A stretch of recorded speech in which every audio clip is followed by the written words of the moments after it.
Mengapa disebut Kalijodo? Pada tahun 1950-an, kawasan Kalijodo menjadi tempat bersantai para muda-mudi Jakarta hingga banyak yang berjodoh di bantaran kali itu. Selama 20 tahun, ketika pendatang semakin banyak, kawasan Kali Banjir Kanal ini sudah berdiri rumah tempat tinggal dan wisma bagi para pelacur. Pada tahun 1992, pemerintah menggusur penduduk sehingga warganya berpindah ke wilayah lokalisasi Kalijodo yang terletak di sebelah timur Kali Banjir Kanal. Kalijodo memiliki puluhan wisma dan diskotik 2 lantai di sepanjang jalan hampir 1 km.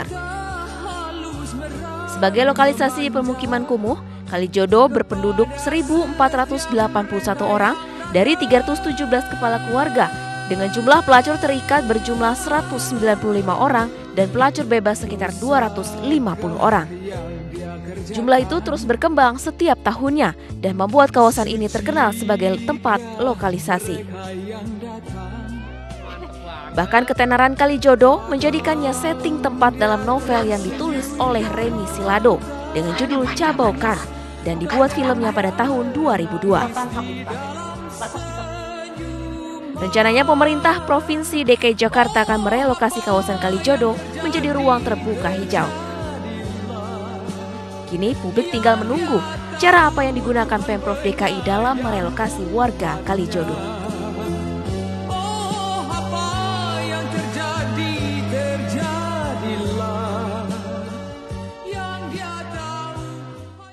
Ya pemirsa, tidak hanya di Jakarta, wilayah lain di tanah air pun juga punya lokalisasi. Aspek sosial dan aspek ekonomi adalah 2 faktor yang memicu timbulnya lokalisasi.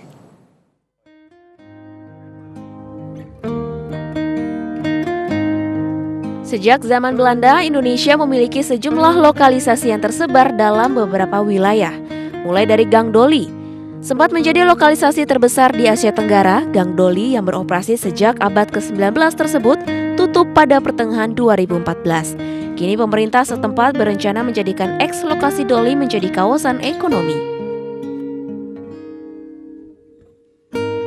Yang kedua ada Kramat Tunggak. Berdiri sejak era Gubernur Ali Sadikin pada 1970, Kramat Tunggak sempat dihuni ribuan PSK sebelum ditutup pada tahun 1999. Kini pusat peradaban Islam berdiri megah di eks-lokasi Kramat Tunggak tersebut. Ketiga, Sarkem atau Pasar Kemban di Yogyakarta. Sarkem adalah nama jalan yang berbatasan langsung dengan Malioboro. Saat ini jumlah PSK di Sarkem terus mengalami penurunan. Tak hanya Sarkem, lokalisasi Saritem di Bandung, Jawa Barat juga menjadi warisan zaman Belanda. Sejak tutup pada 2007 silam, pemerintah setempat terus berupaya memberikan keterampilan pada ratusan mantan PSK Saritem. Kalijodo. Sejak zaman kolonial Belanda, wilayah Kalijodo adalah tempat mencari pasangan. Sebelum menjadi lokalisasi, Kalijodo juga pernah menjadi arena judi yang tak jarang berbuntut tawuran.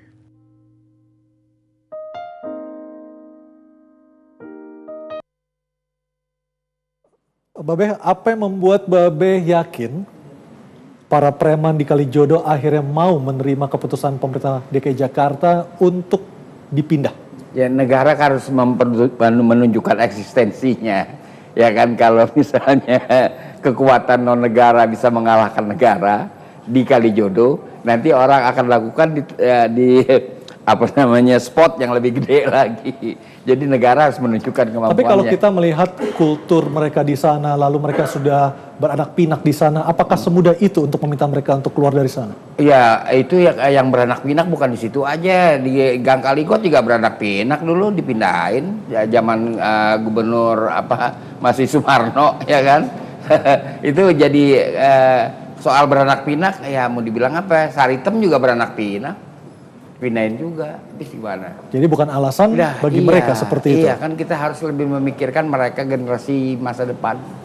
Baik, tadi pertanyaan dari Pak Ahmad mengatakan ini ada dampak sosial. Seperti apa Pemprov mengantisipasi masalah ini, Pak?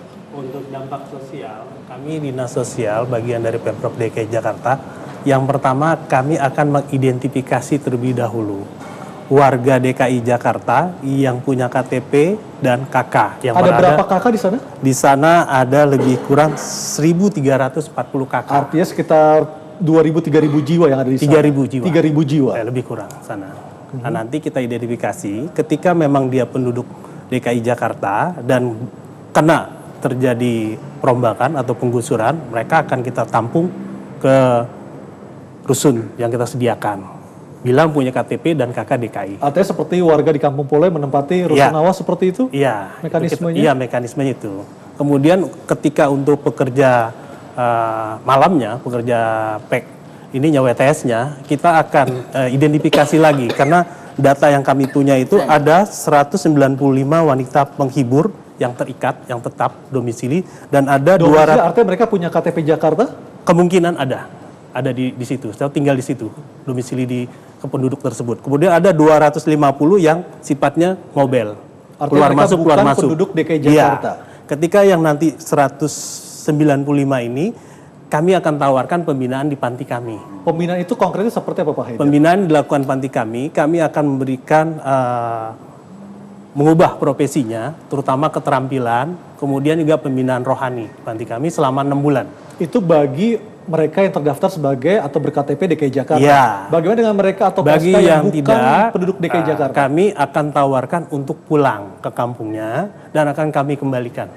Itu.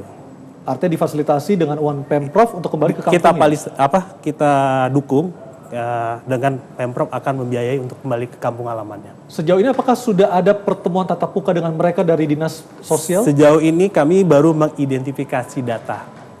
Gitu. Oke. Pak Ahmad, apakah puas dengan jawaban soal meminimalisir dampak sosial pasca kalau benar Kalijodo akan digusur? Ya, saya hanya ingin mengingatkan saja, jangan sampai ini dilakukan nanti terjadi seperti di Kampung Pulo gitu. Kan dilihat kita juga tidak enak. Jangan karena kita bisa minta bantuan aparat baik polisi maupun TNI dihadirkan untuk berperang lawan rakyat gitu.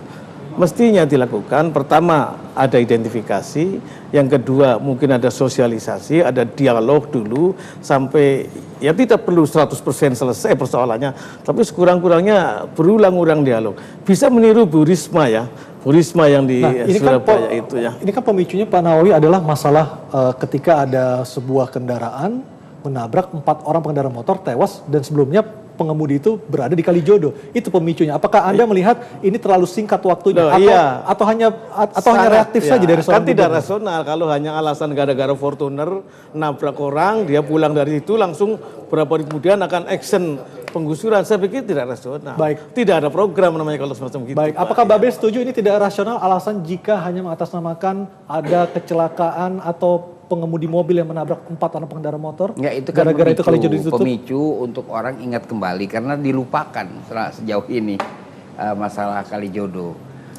Walaupun selalu ada pernyataan dari gubernur-gubernur terdahulu untuk mengatasi Kalijodo, ternyata enggak. Nah, begitu ada peristiwa Fortuner, lantas orang tersentak. Karena mereka itu membawa rupa-rupa dari Kalijodo, kan bukan cuma minuman keras doang kan. Yang dia bawa kan rupa-rupa di dalam mobil dia. Nah, ini jadi pemicu. Jadi publik sebagian menganggap bahwa inilah yang permasalahan yang harus diatasi. Meskipun lokalisasi di Jakarta bukan hanya Kalijodo juga kan? Enggak, tinggal kan? ini. Tinggal Kalijodo. Bagaimana dengan ada di Jakarta Utara, Jakarta Pusat seperti itu? Nggak ada, itu mencolok-mencolok. Nggak nyarang dia. Mobil itu gerak. Mencolok-mencolok.